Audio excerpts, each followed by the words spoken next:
1995-ലും 2014-നും ഇടയിൽ കർണാടകയിലെ ധർമ്മസ്ഥലയിൽ പെൺകുട്ടികളും യുവതികളും ഉൾപ്പെടെ 100ഓളം പേർ കൊല്ലപ്പെട്ടെന്ന വെളിപ്പെടുത്തൽ. 10 വർഷത്തിനിടെ ദുരൂഹ സാഹചര്യത്തിൽ മരിച്ചവരിൽ പലരും ക്രൂരമായ ലൈംഗിക പീഡനത്തിന് ഇരയായെന്ന് പറഞ്ഞാൽ ഒരു കെട്ടുകഥയായി തോന്നാം. എന്നാൽ 100ഓളം മൃതദേഹങ്ങൾ മറവ് ചെയ്യാൻ നിർബന്ധിതനായെന്ന് തുറന്നു പറഞ്ഞ് രംഗത്തെത്തിയത് മുൻ ശുചീകരണ തൊഴിലാളിയാണ്. കുറ്റബോധം സഹിക്കാൻ കഴിയാതെയാണ് വെളിപ്പെടുത്തലെന്നും ഇയാൾ പറയുന്നുണ്ട്. ഞെട്ടിക്കുന്ന വെളിപ്പെടുത്തലിൽ ബെൽത്തങ്ങാടി പോലീസ് അന്വേഷണം ആരംഭിച്ചു.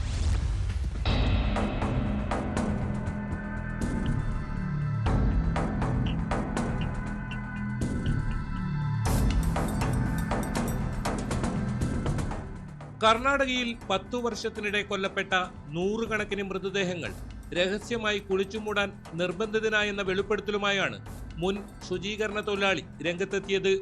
ദക്ഷിണ കന്നഡയിലെ ധർമ്മസ്ഥലയിൽ ശുചീകരണ തൊഴിലാളിയായിരുന്ന വ്യക്തിയാണ് അഭിഭാഷകൻ മുഖേന പോലീസിന് കത്തയച്ചത്. കുഴിച്ചുമൂടിയവരിൽ ഭൂരിഭാഗവും യുവതികളായിരുന്നുവെന്നും ലൈംഗിക പീഡനത്തിന് ശേഷം കഴുത്തു ഞെരിച്ച് കൊല്ലപ്പെട്ട നിലയിലായിരുന്നു പല മൃതദേഹങ്ങളെന്നും കത്തിൽ പറയുന്നു. കുറ്റബോധം സഹിക്കവയ്യാതെയാണ് വെളിപ്പെടുത്തലെന്നും ഇയാൾ പറയുന്നുണ്ട്. 1995 മുതൽ 2014 വരെയാണ് ഇയാൾ ശുചീകരണ തൊഴിലാളിയായി ജോലി ചെയ്തിരുന്നത്.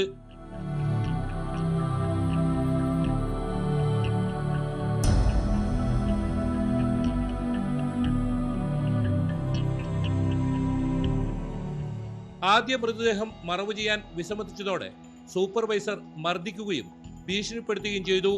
സമ്മതിച്ചില്ലെങ്കിൽ കള്ളക്കേസിൽ കൊടുക്കുമെന്നും പറഞ്ഞു. ഇതോടെ മനസ്സില്ലാ മനസ്സോടെ മൃതദേഹങ്ങൾ ഡീസൽ ഒഴിച്ച് കത്തിക്കുകയും ധർമ്മസ്ഥല ഗ്രാമത്തിന്റെ വിവിധ ഭാഗങ്ങളിലായി കുഴിച്ചിടുകയും ചെയ്തു. സ്കൂൾ വിദ്യാർത്ഥിനിയുടെ മൃതദേഹം യൂണിഫോമും ബാഗും ഉൾപ്പെടെ കത്തിച്ച സംഭവമുണ്ടായി. കുടുംബത്തിന് നേരെ ഭീഷണി ഉണ്ടായതിനെ തുടർന്ന് 2014-ൽ അയൽ സംസ്ഥാനത്തേക്ക് രക്ഷപ്പെട്ടു. തുടർന്ന് ഒളിവിൽ താമസിക്കുകയായിരുന്നു. പോലീസ് സംരക്ഷണം നൽകിയാൽ ഇവരുടെ പേര് വെളിപ്പെടുത്താൻ തയ്യാറാണ്. ഈ കേസുകൾ അന്വേഷിക്കണമെന്നും മൃതദേഹങ്ങൾ പുറത്തെടുത്ത് ചടങ്ങുകളോടെ സംസ്കരിക്കണമെന്നും ഇയാൾ കത്തിൽ പറയുന്നു. ഞെട്ടിക്കുന്ന വെളിപ്പെടുത്തലിൽ അന്വേഷണത്തിന് കോടതിയുടെ അനുമതി തേടാൻ കർണാടക പോലീസ് നടപടികൾ ആരംഭിച്ചു.